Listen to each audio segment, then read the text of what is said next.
What's up, everybody? Celtic Scarecrow here, back with another video to get those 10s and 20 views.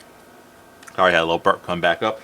Yeah, took last week off. Felt weird. I don't like that. I'm probably, hopefully not doing that ever again. I missed a video first time since the channel came up.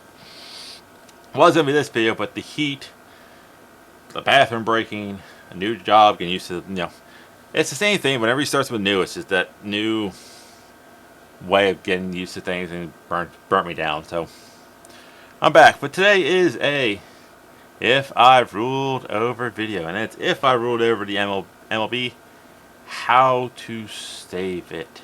It is dying. Major League Baseball is dying. This is how I will save it, or would save it. Yeah, I think baseball has a lot of minor issues. I think baseball has a lot of major issues. Not as bad as some of the other sports, but there's so many little things that baseball has going against it that needs to fix, and quickly. Side note, I also definitely think that softball girls should stop playing softball and just play baseball. I definitely think like the whole league of their own is, in my opinion, I would watch girls baseball way more than girls softball. I don't know, that's just me. That's just me. I think the ladies, we should play in the same baseball as the men. That's just me. But no, let's get to the issues that Major League Baseball has and how I would change it. That's kind of the whole point of this video. Starting off with a couple of smaller issues. Let's go with A. Same issue that every sports has. Lowering your tickets. Baseball, you have 180 games. Lower your ticket prices. Make it more readily available for people to get tickets from the teams at cheaper prices than StubHub. Give more benefits to season ticket holders that don't sell their tickets. And just stuff to make it so people want to go to your games. They want to go watch live baseball.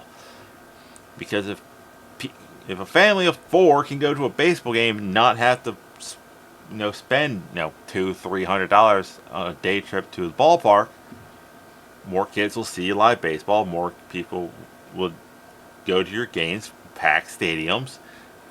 Something a lot of teams have issues with, and fans are happy. You'll have more fans there. It's like, I think that's an issue that all sports has. Like sports like football has the advantage of, hey, we only play 18 games, less if it's college.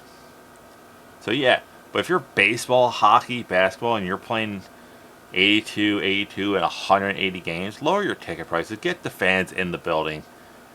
Get the fans be loud and passionate about the teams. That's a big thing.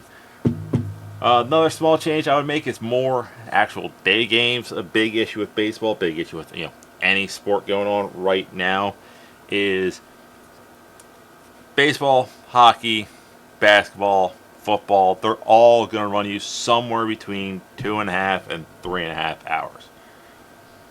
If you're playing nothing but night games, even if you start at 7 o'clock local time, you're not getting done till 10 o'clock at night. Guess what? Kids have to go to sleep earlier, and adults have to go to bed for work. Well, if I'm not at the game, I don't need to stay up. I can watch it. I can watch the highlights on YouTube. I can watch the game again on any of the apps you have. More day games. Granted, you might not get some people who are not at work, but hell, the people that are retired, like my father, me, who has a couple days off in the middle of the day, and there's not a goddamn thing on TV.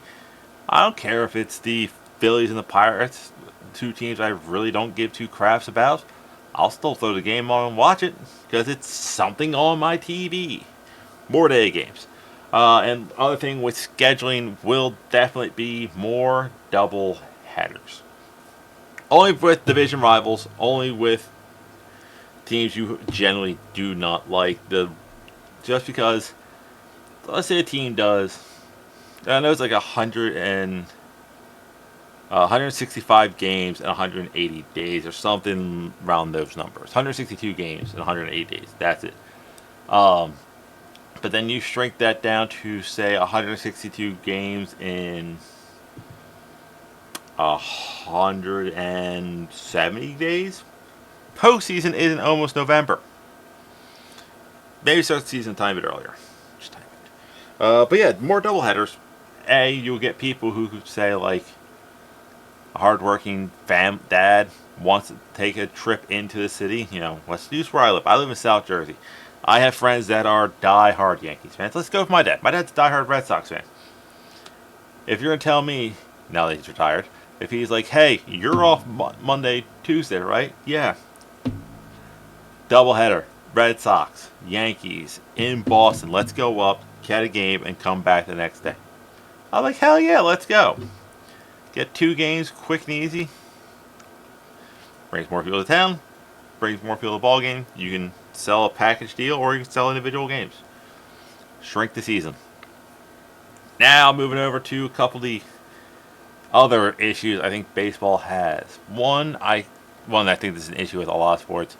How can we get this group of people, black, white, Hispanic, Asian, to play our sport more? I see it in a lot of sports. And the answer should be, how do we get more kids to play your sport, period? Regardless of race, regardless of sexuality. Like I said, you take women's softball, make it women's baseball. Girls are playing Little League, they're playing more games. Bigger talent pool, talent rises type thing. Hey, lower ticket prices, do kids nights, do I know the Flyers, and I give them credit for this every year, they do a Flyers circus, do mini training camps during the bye week, or right now, All-Star game's about to happen. The Phillies should be doing a meet and greet with the players who aren't All-Stars. Something simple back to the community, get people more interested playing the game. Do what hockey's been doing. Promote kids to go play in college. Hey, Brian Russ is a graduate of the University of Notre Dame. Jake Gensel went to UMass. That's the big issue with the baseball draft and the hockey draft, a little bit of the NBA, is most of the players that are getting drafted in these sports, you don't know who they are because you're not invested. It's not like you watch them for 2-3 years in college, and they don't show up for at least 2-3 years. So it's like, hey, Seattle, draft this kid out of North Carolina. Cool. I'll see him in when I turn 40, maybe. Same thing with hockey. But yeah, promote college, more fan interactive, more fan days, make it just so you want kids to play. Now, moving over. Now, I got one more non-actual game-related gripe that I would change. Stop over-analyzing sports. Baseball is so bad with this. It's like, hey, look, this pitcher had a great curveball. Its rotation was 100 times per second. Yeah, Cal Raleigh put in the third deck, though. Oh, the exit velocity on that hit was over 100 miles an hour. 6-4-3 double play to end the game. The guy went 0 for 5. Oh, look at this. If it's not helping you actually win games, why should I care? Big stat right here is, I think I changed it. I think it's 107 players. According to Major League Baseball stat, and I'm not lying. 107 players are under 2 point batting average of under 250. That means in a game where they have potentially 4 at bats, they're not getting a hit. Three batters. No, sorry, 7 batters have an average over 300. You just figure it's 9 in a game. It's 9 in a game, 9 batters, 3 outs per game. You're getting a maximum of 3 at bats per game, and you're not getting a hit. You're not getting on base. You're not winning games. On base percentage, Aaron Judge, 46% times he's at bat, he's getting on base. Very good. Most of the players are on base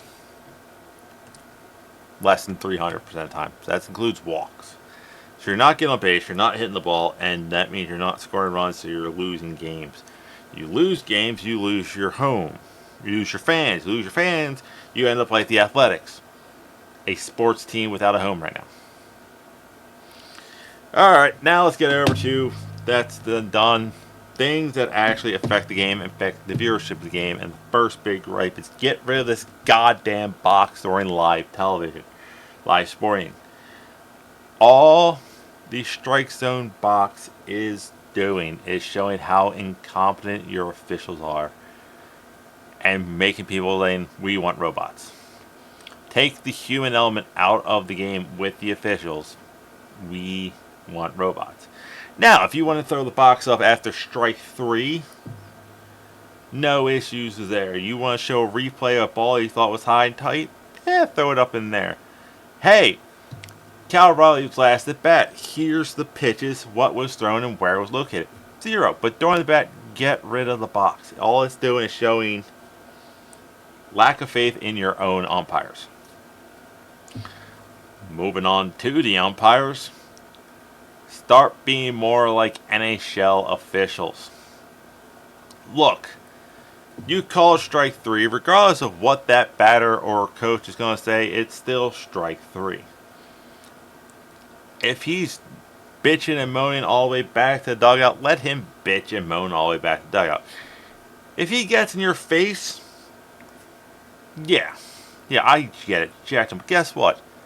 We see this in sports all the time. Look at the NBA ticket sales when you know the mega star that's coming to town isn't playing. Look at the WNBA ratings. Dropped, I think I saw a video saying 52% of viewership when Caitlin Clark was injured. If the stars aren't playing, why would we watch it? Now, like I said, gross thicker skin. I've watched hockey for all the years.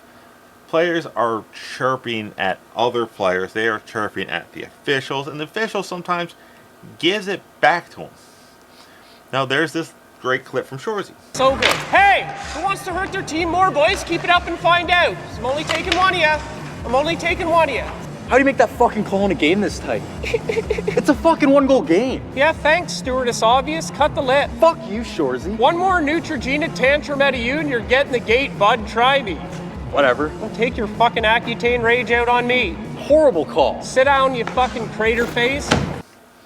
Hey, who wants to hurt their team worse? I'm only going to take one of you. You know, let them chirp and complain as they're walking away. Now, if they're holding up the game and getting in your face and, doing stuff like that, yeah. Then kick them out. But grow thicker skin, officials. Moving on to catchers and play at the plate. Yes, that's my next thing I want to talk about. Stay hydrated, by the way. I know tea not the most hydration thing, but I have 0 issues as a former catcher.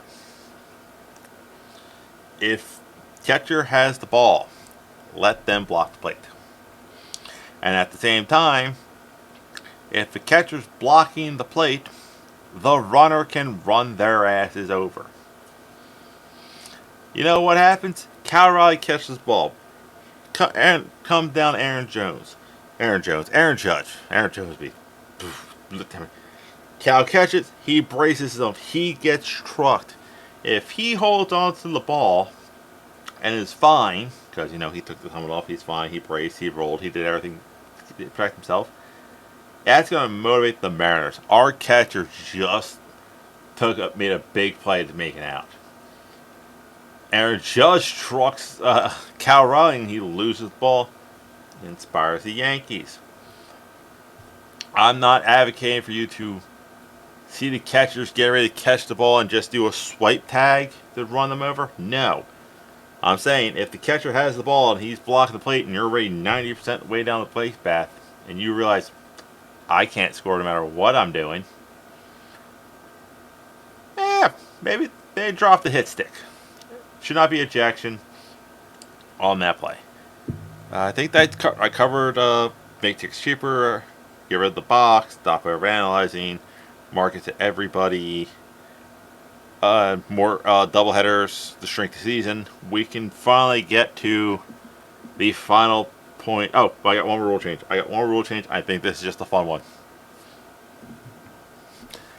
Allow teams to declare if they're going to be using a DH for that game.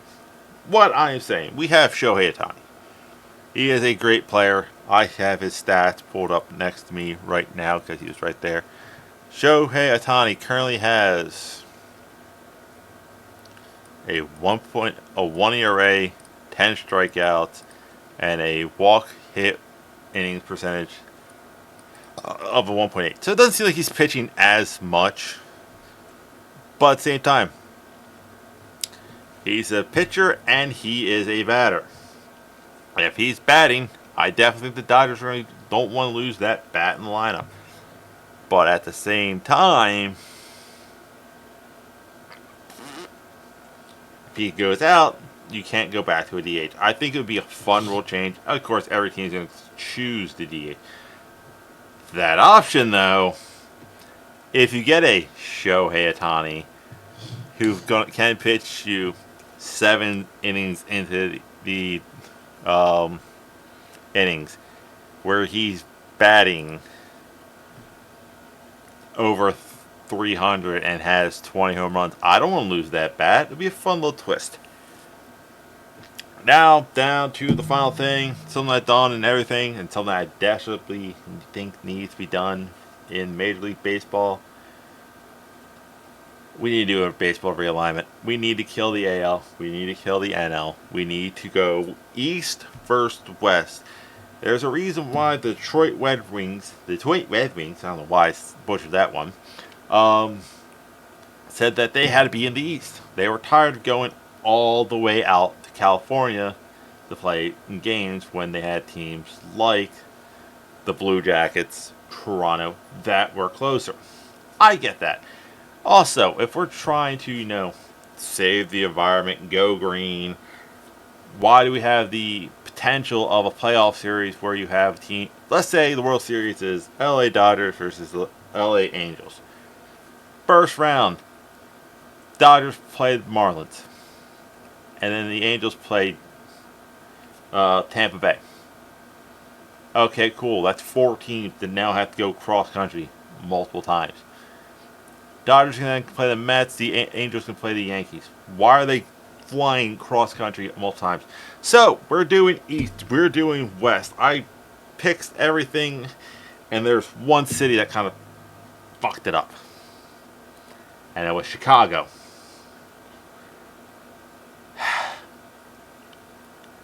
I had to keep it balanced. I could not do 16-14. I do 15-15 teams. There's 30 teams in the Major League Baseball. I couldn't figure out a way to keep it a parallel line in the sand without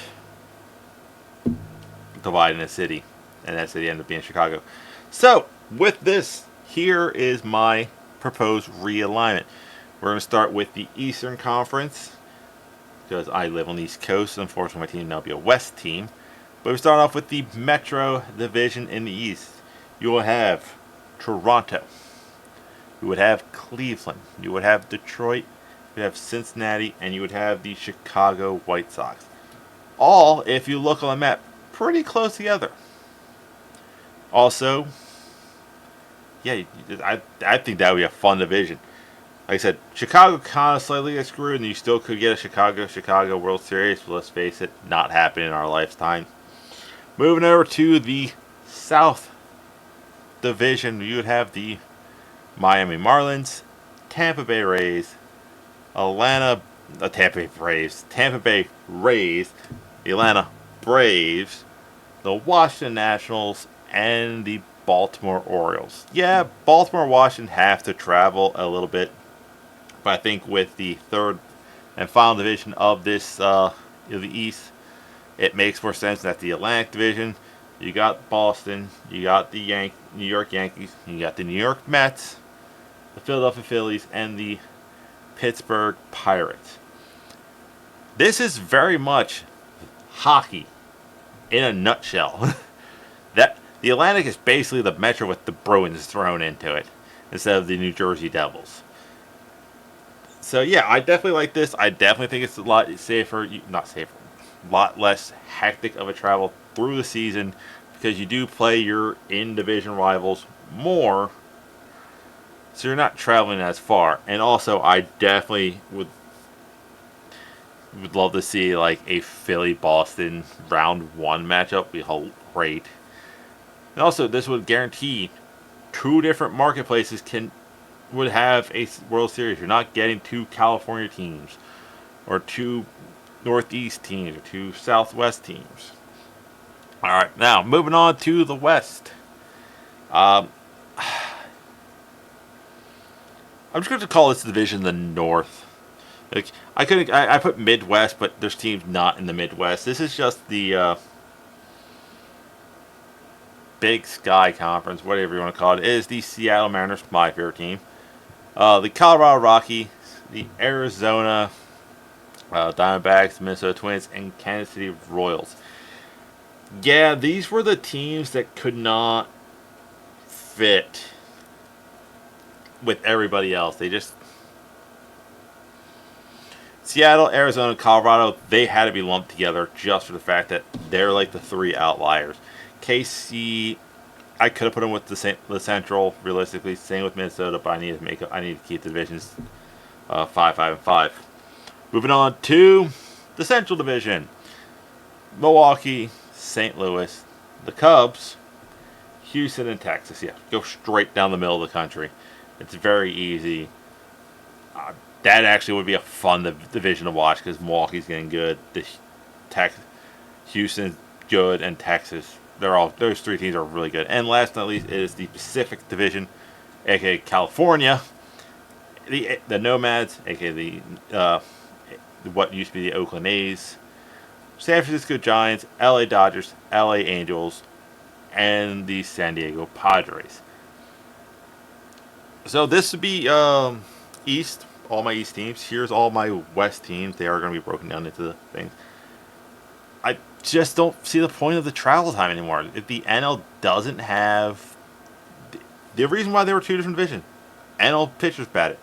They had a great competitive strategy, especially for the World Series.